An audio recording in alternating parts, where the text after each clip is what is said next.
Last time this opportunity presented itself, it gave the opportunity of making serious wealth to the average Joe, rather than celebrities, insiders, or the top 1%. And it wasn't because they started an Amazon, Microsoft, or Tesla.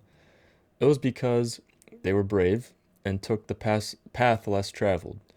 In my humble opinion, I believe we are watching the same opportunity play out in real time.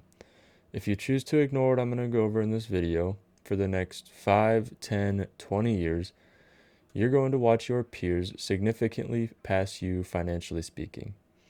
Just like people in 2000 and 2008, most people are going to wait until it's too late to make a difference in their financial life and in their future. Before we get into my thesis of this video, I want to go over where it comes from. About 25 years ago, the internet going global and becoming something billions use daily kind of looked just like a toy.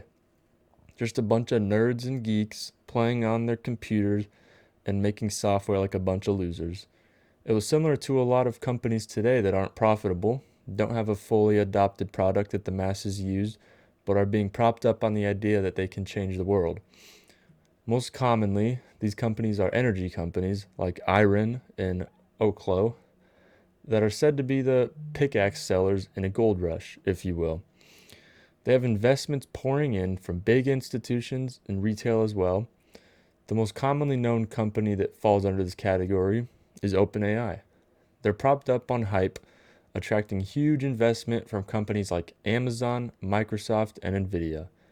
The same thing led to the NASDAQ losing over 70% of its value in 2000, in turn, causing a lot of internet companies to go belly up. And the people who called the internet a joke and didn't take it seriously looked to be right. However, during this period, there were a small group of people who spent their time, energy, and money on learning how to use the internet and investing in it. Little did the doubters and naysayers know, this small group of people are positioning themselves properly to take advantage of one of the greatest wealth creations in human history. Small amounts of money invested into these companies made normal people rich.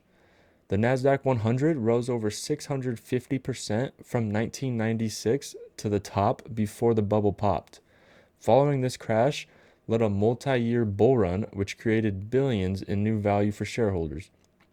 Every time a revolutionary technology appears, there's a short window where retail investors can ride the wave and take advantage of the emerging technology before institutions price it in, which is when the normal people get rich. I believe we are seeing one of those windows again, like in 2000. In today's episode on Eighth Wonder Capital, I'm going to discuss a few topics I believe are important relating to the topic of AI and this new revolutionary technology. 1. The mistakes 90% or more of people will make when the opportunity of creating serious wealth comes. 2. How I use AI in my day-to-day life to make certain tasks easier. 3. How this is going to create, or at least push us closer to an economy of haves and have-nots. And lastly, if this is your last chance to get rich. The main thing that will prevent most people from capitalizing off this new wave of tech is that humans are resistant to change. And I get it. Sometimes I don't like change either and just want my life to be on cruise control and be stress-free forever. But staying comfortable is the reason many people never get ahead in their lives. So the most important thing is that you need to engage with AI. And I don't mean this garbage stuff that you see when you're doom scrolling in bed for 15 minutes, then you check the time and it's actually been 2 hours. The main thing I'm getting at when I say engage with AI is that you need to learn keywords that make the AI respond to you differently. Using the right prompts and keywords can make AI respond differently to you, which in turn can lead to more valuable information it provides. I could make a whole separate video on this, so I'm not going to go into depth on that topic. But back to the topic at hand, however, there's a lot of negativity on the internet about AI and how it's destroying society and people are scared of being replaced by it. This is the same ideology we saw out of a lot of people in the 2000s with the internet. Back then, being skeptical sounded smart and it was the cool thing to do. And when one of the biggest crashes followed, those people looked like geniuses. And it's the same thing now with AI, with people virtue signaling about how they hate it, and no shame to them, it's marketable. People watch that kind of content whether they agree with the idea or not. Something that I've learned in my life is whatever the masses are doing, do the opposite. The average person is broke, yet drives a fancy car and carries around a $1,000 computer in their pocket. I'd rather be the nerd and gain knowledge that I can use to enrich myself. I believe ignoring this AI wave is going to be more expensive than ignoring the internet in 2000. Not only did the skeptics miss out on financial gains, they missed out on learning skills that could have provided them with superior knowledge than most and monetized it, whether that be with a job or a business. The people doing the same thing today are going to get left behind. They need to get over themselves, whether they like AI or not, because it's here, it's growing at an incredible rate, and it's not going anywhere. Another reason to learn this tech is because if or when we get a .com era type bubble, most people aren't going to touch AI companies in the stock market with a 10-foot pole. Once again, the same thoughts as the .com crash. I know that I will come out of this scenario on top, because although the biggest crash I've been through was 2022, granted it was nothing compared to the .com bubble, I was loading up on high quality companies, specifically Apple, around 120, 130 bucks a share. What we see with innovation throughout history is that it rewards those who get in when it feels scary and unsafe, rather than those that jump in late or when it feels comfortable and like the right thing to do. I'd rather be just decent in terms of my knowledge of a revolutionary technology, but early, than a genius with the technology, but have waited for it to hyper compound, therefore making the industry super competitive. Every trend follows the same trend. Early adopters and enthusiasts first. These people are the creators. Then you have the late majority, which is when it's, quote, too late because of how competitive the industry has become. My favorite example of this is Bitcoin and crypto. The early adopters, the people who were buying up these internet coins and building on-chain, were rewarded handsomely. But that was when it was weird to talk about. Everyone thought it was some stupid magic money. We're currently standing in front of this, I believe, in the form of AI. An example from my personal life is that I'm currently studying cybersecurity in college right now for my major. 10 to 20 years ago, this might not have even existed, or at the very least was some niche degree that little to no one knew anything about.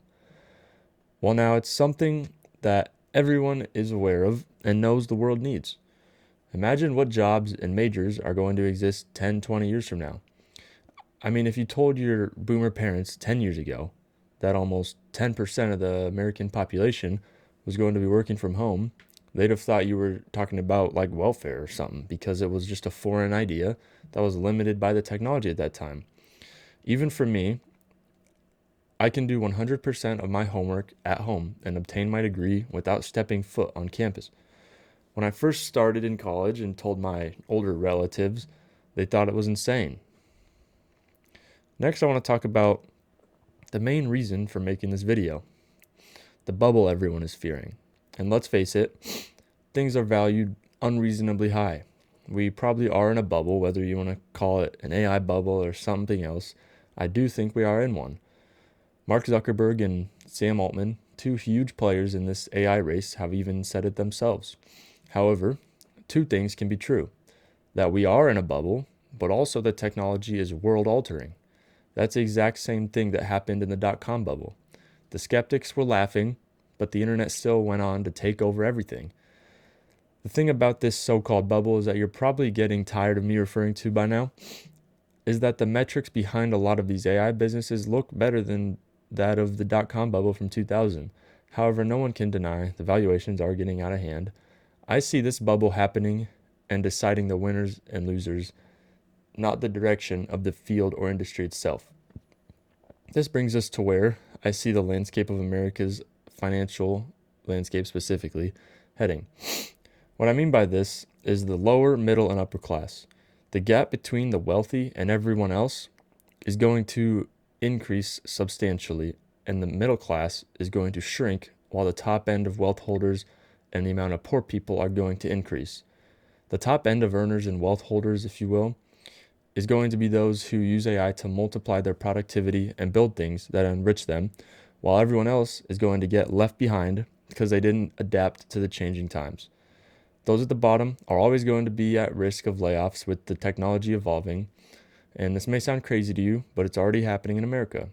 The top 10% of Americans already own over 85% of the stock market, and the bottom half is seriously struggling.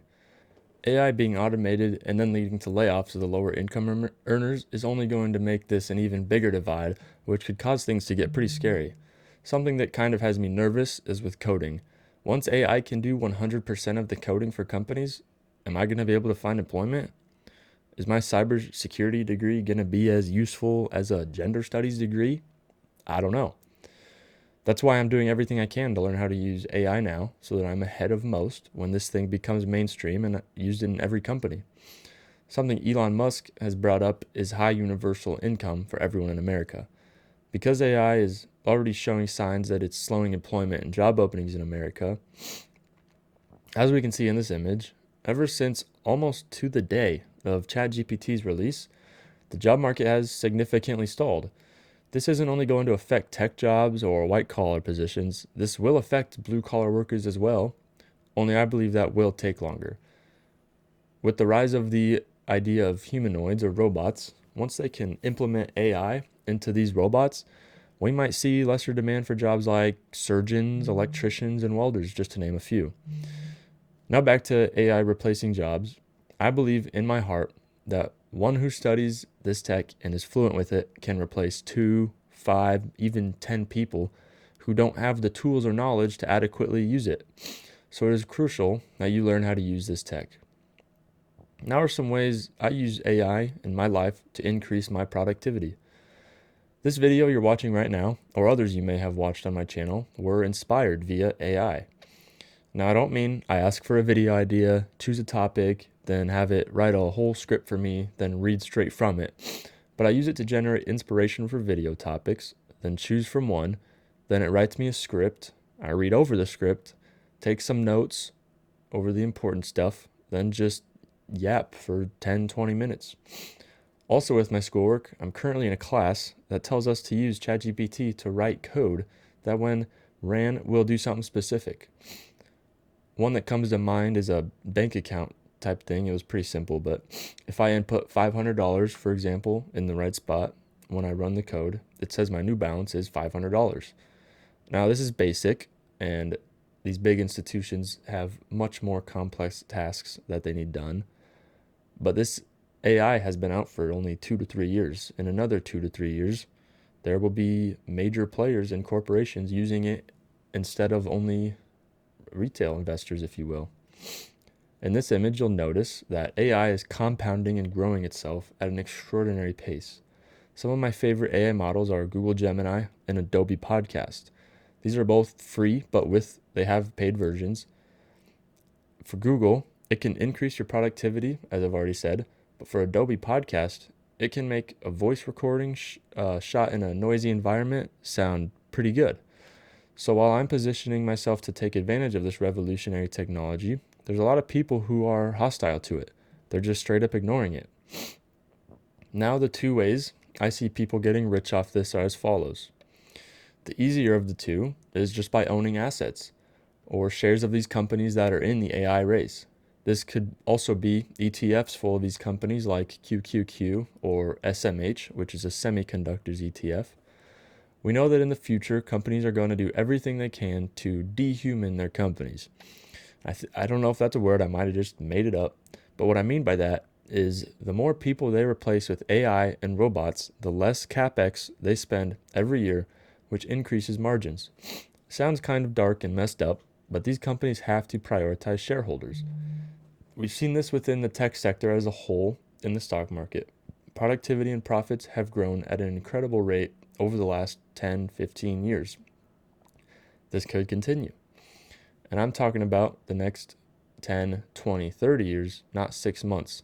You just need to own pieces of the technology. You just need to make sure you're putting your money into these assets. Because if you wait another 5 years, you're going to be left behind with the have-nots. Not sure if I talked about that earlier, but haves and have-nots, or what I like to refer to them as have-yachts, is just referring to the wealthy and the poor. Don't use your income to buy junk. Use it to get rich. The second way to get rich with AI is by using it to multiply your productivity, specifically when starting a business. This can make your life so much easier to get ideas from, but also to create something special. You can create nothing into something without even knowing how to code from scratch with AI. It is that powerful. So is this your last chance to get rich? A lot of people are saying this is the last chance to get rich, and if you screw it up, you're never going to make it. You're screwed. But I don't think that's entirely true. There's always going to be the next revolutionary technology, the next gold rush, the next GameStop, the next Bitcoin. But will it get harder? Probably. This could be your last chance to create meaningful ownership before everything becomes centralized and there's no need for a job because we've achieved universal high income. Let me know what group you guys are going to be in, the group of builders or the group of deniers. Last time the builders got rich, and I think this time is no different. If you enjoyed this video, please consider subscribing, dropping a like as well, and letting me hear your thoughts in the comments section. That's all I got for today. See you in the next one, guys.